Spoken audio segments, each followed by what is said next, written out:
ठीक है, तो हमारा विजयनगर कंप्लीट होने पर है, बस सिर्फ छोटे से टॉपिक्स बचे हैं लास्ट के विजयनगर एम्पायर के, जैसे कि आपका बचा हुआ है आर्किटेक्चर बचा हुआ है और उसका रिवेन्यू। ठीक है, तो रिवेन्यू का हर एम्पायर में एक सोर्स होता है, मल्टीपल सोर्सेज होते हैं। ठीक है, मेन सोर्स की बात करते हैं तो मुग़ल साम्राज्य में भी हुआ करते थे। तो उस टाइम पर क्या हुआ, सॉरी मुग़ल नहीं, दिल्ली सल्तनत, अभी आप लोग को पढ़ना है मुग़ल एम्पायर। तो दिल्ली सल्तनत में मेन सोर्स ऑफ इनकम क्या होता था, या मेन सोर्स ऑफ रेवेन्यू क्या होता था? टैक्स। कौन सा tax? Land tax, agricultural tax. ठीक है, फिर उसके बाद अलग अलग सोर्सेज भी होते थे, इरिगेशन टैक्स, है ना, इरिगेशन टैक्स हो गया आपका, या आपका चराई टैक्स हो गया, है ना, इस टाइप के टैक्सेस होते थे। लेकिन विजयनगर एम्पायर में मेन सोर्स ऑफ रेवेन्यू है वो भी आपका क्या है? लैंड टैक्स और फार्म टैक्स। ठीक है, यही एग्रीकल्चर टैक्स भी है। ठीक है, सेम है। ठीक है, भूमिकर। तो भूमिकर को क्या कहते थे? शिष्ट। क्या बोलते हैं? शिष्ट, शिष्ट बोलते हैं। ठीक है, ड्राई रेखा भी कहते हैं, शिष्ट कहते हैं। ये कितना होता था? हाँ, 1/3 to 1/6। इसका मतलब क्या है? हाफ नहीं है, 50% नहीं है। ठीक है, दिल्ली सल्तनत के पीरियड में कुछ कुछ सुल्तान्स ने 50% ऑफ द यील्ड, पैदावार का 50% भी टैक्स लगा रखा है। लेकिन विजयनगर एम्पायर में कितना है? 1/3 से लेकर 1/6 तक। क्यों? उसके भी फैक्टर्स हैं, कुछ फैक्टर्स हैं। पहले लैंड का सर्वे किया जाएगा, उसकी कैटेगरी देखेंगे, किस तरीके की पैदावार हो रही है, क्रॉप की क्वालिटी क्या है, उस बेसिस पर आपका 1/6, 1/5, 1/4, 1/3 टैक्स। क्रॉप की क्वालिटी बहुत ज़्यादा अच्छी है, लैंड की कैटेगरी बहुत अच्छी है, तो आपका टैक्स ज़्यादा लगेगा ऑब्वियसली। और अगर क्रॉप की क्वालिटी भी ख़राब है, लैंड की कैटेगरी लो है, तो आपका टैक्स कितना लगेगा? सबसे कम, लीस्ट 1/6। ठीक है, तो ये बेसिस कुछ थे कि सबसे पहले वो लैंड को सर्वे करेंगे और उसी के अकॉर्डिंग टैक्स का वो डिसाइड करेंगे कितना टैक्स इस पर इम्प्लाई किया जाएगा। ठीक है, तो मेन सोर्स ऑफ रेवेन्यू क्या है आपका?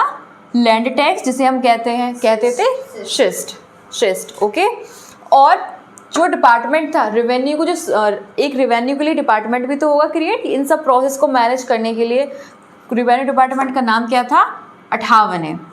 ठीक है, सेंट्रल डिपार्टमेंट ऑफ रेवेन्यू का नाम क्या है? अस्थवन, 58।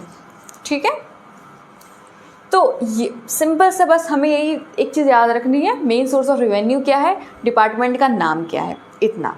यहाँ पर आपका रेवेन्यू सिस्टम यहाँ पर कंप्लीट होता है कि स्टेट का फाइनेंस कहाँ से आता है। मेन सोर्स ऑफ रेवेन्यू क्या है? Land tax. ठीक है, जिसको कहते थे शिष्ट। ठीक है, जो कितना होता था? हाँ, 1/3 to 1/6 ऑफ द यील्ड होता था। ठीक है, और उस जो डिपार्टमेंट उसको मैनेज करता था उसका नाम क्या था? 58। रेवेन्यू डिपार्टमेंट का नाम क्या था? 58, अस्थवन। ओके, तो यहाँ पर हमारा ये कंप्लीट होता है फाइनेंस वाला केस। फिर आता है आर्किटेक्चर। क्या आता है? आर्किटेक्चर। 1/6 to 1/3 to 1/6 यील्ड का है क्या? यस, ऑफ द यील्ड, जो पैदावार होगी उसका। ठीक है, अगर कोई पैदावार नहीं है तो फिर कोई टैक्स ही नहीं होगा। ठीक है, जितनी भी पैदावार है उस लैंड की क्वालिटी के अकॉर्डिंग, कैटेगरी के अकॉर्डिंग, क्रॉप के अकॉर्डिंग टैक्स को वो लोग लेवी करेंगे। ठीक है, तो फिर ये था। फिर हम आते हैं आर्किटेक्चर ऑफ विजयनगर एम्पायर पर। ठीक है, तो इसका मेन साइट क्या है? हम्पी मेन साइट है।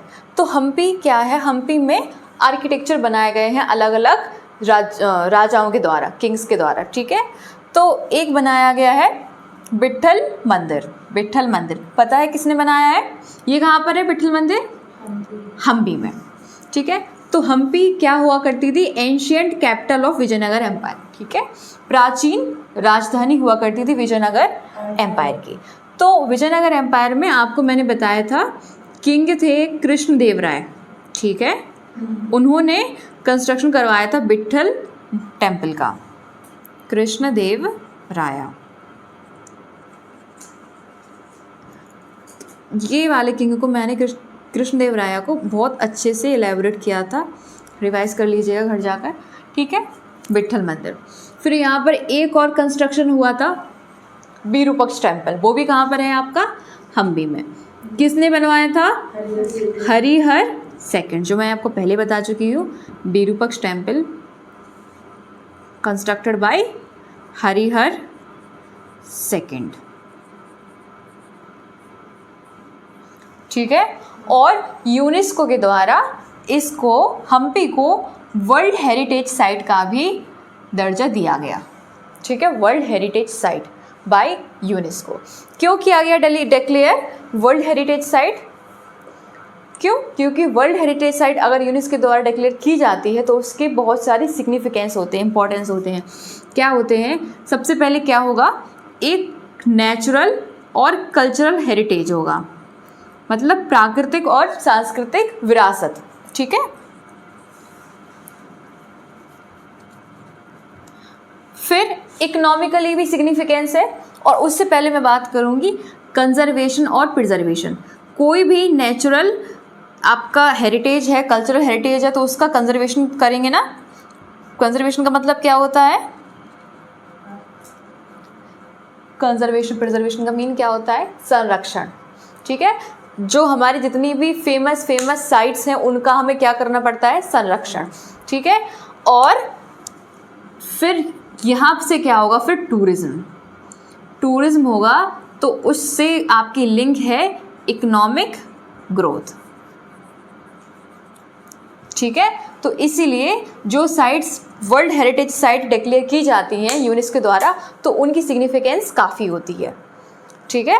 उनका कंजर्वेशन होता है, और कंजर्वेशन होता है, टूरिज्म में होता है, ठीक है। तो ये है आपकी हम्पी। तो मैंने आपको बताया कि आर्किटेक्चर में क्या है, सबसे विजयनगर एम्पायर का आर्किटेक्चर मेनली कहाँ पर रिवॉल्व करता है, हम्पी, ठीक है। तो हम्पी जो है वो एंशिएंट कैपिटल हुआ करती थी विजयनगर एम्पायर की। यहाँ पर मंदिरों का कंस्ट्रक्शन हुआ है, कौन से मंदिरों का, Vitthal Mandir by Krishnadeva Raya and Virupaksha temple by Harihara second, ठीक है। फिर वर्ल्ड हेरिटेज साइट भी डिक्लेयर किया गया यूनेस्को के द्वारा। तो वर्ल्ड हेरिटेज साइट क्यों करते हैं, क्योंकि वो एक हेरिटेज है, कौन सा, नेचुरल और कल्चरल है, उसका कंजर्वेशन किया जाएगा, और फाइनली उसमें टूरिज्म और इकोनॉमिक ग्रोथ होगी, ठीक है। ये मैंने आपको बताया आर्किटेक्चर। रेवेन्यू मैंने आपको बता दिया। तो रेवेन्यू में मेन क्या था, सोर्स ऑफ रेवेन्यू क्या है आपका, लैंड टैक्स, भूमि कर है। लैंड टैक्स को क्या बोलते थे, शिस्ट, ठीक है। और ये कितना लेवी किया जाता था, हाँ, 1/3 से लेकर 1/6 तक, ठीक है। कौन से बेसिस पर, हाँ, पहले भूमि का सर्वे किया जाएगा। भूमि का सर्वे करने के बाद क्रॉप की यील्ड देखेंगे कि क्रॉप में क्वालिटी क्या है, लैंड की कैटेगरी कौन सी है, ठीक है। उस बेसिस पर टैक्स को लेवी किया जाएगा। तो 1/3 to 1/6 ऑफ द यील्ड, जो पैदावार होगी उसका, ठीक है। और डिपार्टमेंट का नाम क्या था, रेवेन्यू डिपार्टमेंट का नाम क्या था, 58, ठीक है। आप समझ में आ गया आप सबको, ओके। तो फिर अब हमारे ये कंप्लीट होता है विजयनगर एम्पायर। इसके बाद हम स्टार्ट करेंगे मुगल एम्पायर, ठीक है। Thank you.